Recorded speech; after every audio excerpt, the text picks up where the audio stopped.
Has anyone else ever heard somebody say something along the lines of, dude, we only use like 10% of our brains at a time. Imagine if we could use all 100%.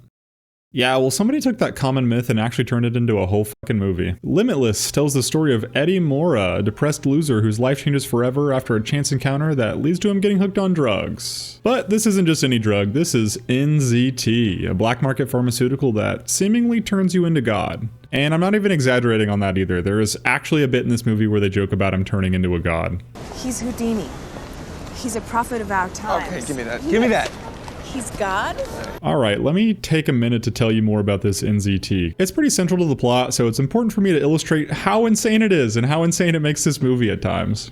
Sometimes, NZT makes Eddie look like an ADHD person who just took their Adderall. Starts cleaning his rooms, more focused on his work, you know, that type of innocent stuff. But other times, it makes him really observant and great at recalling information he's seen in the past. This leads to him basically having superhuman deductive reasoning skills, or put another way, he's really good at guessing things, which is a way less sexy tagline than what they put on the Blu-ray case. Making someone good at guessing isn't the only thing NZT does to a person. At one point, Eddie says it gives him a 4-digit IQ, and with this movie, I can't even tell if that's supposed to be a joke or serious. Eddie also learns new languages just by listening to people speak them, no context or anything.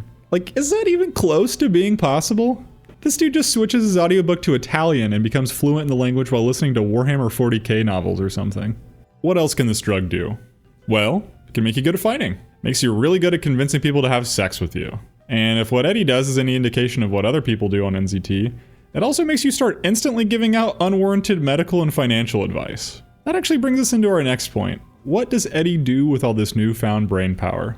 Oh god, he basically turns into a Wall Street bets kind of guy. A very successful one though, I will say.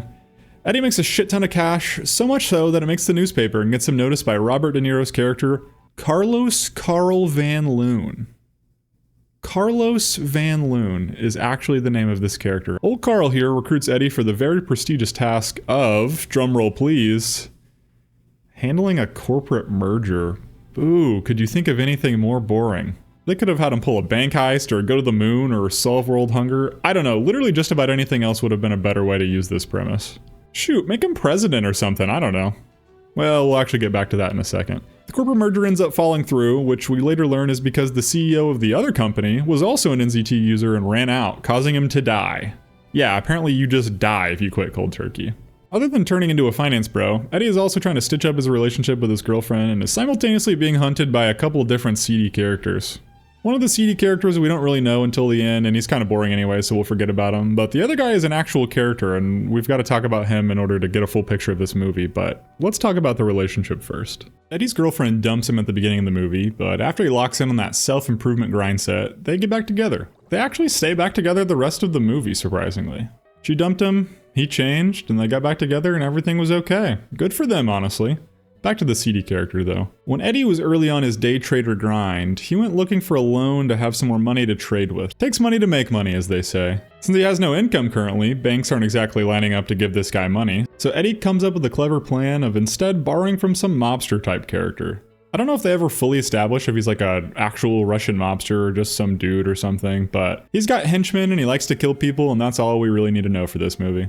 Well, him and Eddie end up on bad terms, and one day, Mr. Mobster Guy takes one of the NZT pills, and just like Eddie, he is instantly hooked. We see him coming back to Eddie throughout the movie for more and more and more NZT. You can tell he's starting to have a bit of a glow up himself too. He's dressing nicer, he's got a better vocabulary, my boy's moving up in the world. Unfortunately though, the relationship comes crashing down when Eddie doesn't hand over more NZT that the Mobster Guy really wants. This culminates in the death match of the century in Eddie's apartment. Eddie, being out of NZT, is pretty easily overpowered in a fight by the Mobster Guy and his two goons. But he's still a little bit clever without the meds though, killing the Mobster Guy while the goons were away raiding the place. Now, with no NZT left and two guys still needing dispatched, Eddie does something really gross. You see, just a few moments before this, the Mobster Guy had to re-up his dose of NZT. And now, with all of that streaming through his bloodstream, he's slowly leaking blood across the floor right toward Eddie's mouth. I think you can probably guess where it goes next. Edward Cullen here plays dead for a second before ambushing one of the goons, blinding him in the process. He disarms the other goon, and then using his newfound 4-digit IQ from slurping up all that blood, he tricks the blind guy into shooting the other guy by mimicking his voice. And he pushes the blind guy out of a window. I really don't know how we jumped from corporate murders to we've got John Wick at home this fast. This movie is so... I don't know, man. It is perplexing. Alright, I said something earlier about being president, which Eddie doesn't do in this movie, but he is running for Senate in the final sequence. Our friend Carlos Carl Van Loon comes by to visit his old buddy Eddie. More specifically though, he comes by to blackmail him. Carl now runs a pharmaceutical company and is offering to keep making NZT for Eddie in exchange for, I don't know, whatever the big corporations lobby the government for. But you see, Eddie has transcended this reality, opening his third eye, seeing the world in 5 dimensions. Eddie is now essentially clairvoyant, and also detects a heart issue Carl has just by copping a feel of him on the sidewalk. On top of that, he says he doesn't even use NZT anymore. He's just like this now. And now he's on track to be president, or at least that's his aspirations. I don't know if I want this guy to be in charge of anyone, let alone the entire country. I haven't even talked about the time where Eddie was blacking out from using too much NZT, and now is very heavily suspected to have, woman identified as Maria Winberg was found dead in her room last night, a victim of foul play. While I wouldn't describe it as a full tilt adrenaline rush like Rolling Stone did apparently, this movie does do a few things well. Eddie is kind of a douchebag, and he has questionable morals at best, but damn, Bradley Cooper is really entertaining to watch as this character. This movie wouldn't be anywhere near as good as it ended up being, which really isn't all that good anyways, but whatever, if it wasn't for how charismatic Cooper is in this role. De Niro, while not having a ton of character, does have one good monologue that actually brings up an interesting point about the differences between having something given to you versus earning that something yourself. De Niro's character and Cooper's character are brushing shoulders with each other, but only one of them really worked hard to get to where they are.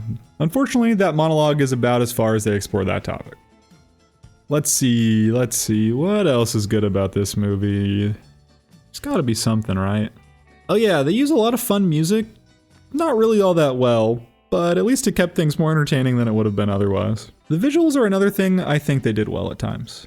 At first, the movie is just gray as hell. Then, after Eddie starts taking NZT, they start cranking up that saturation slider just like I did editing my 360p Call of Duty footage back in middle school. They also have a few trippy visual tricks they use to show the effects of NZT, and I legitimately think some of them are kind of neat. They use this super zoomy zoom thing. They have this trippy journey through a bunch of brains and synapses and fleshy bits. They also do this weird jitter thing during one of the romantic scenes.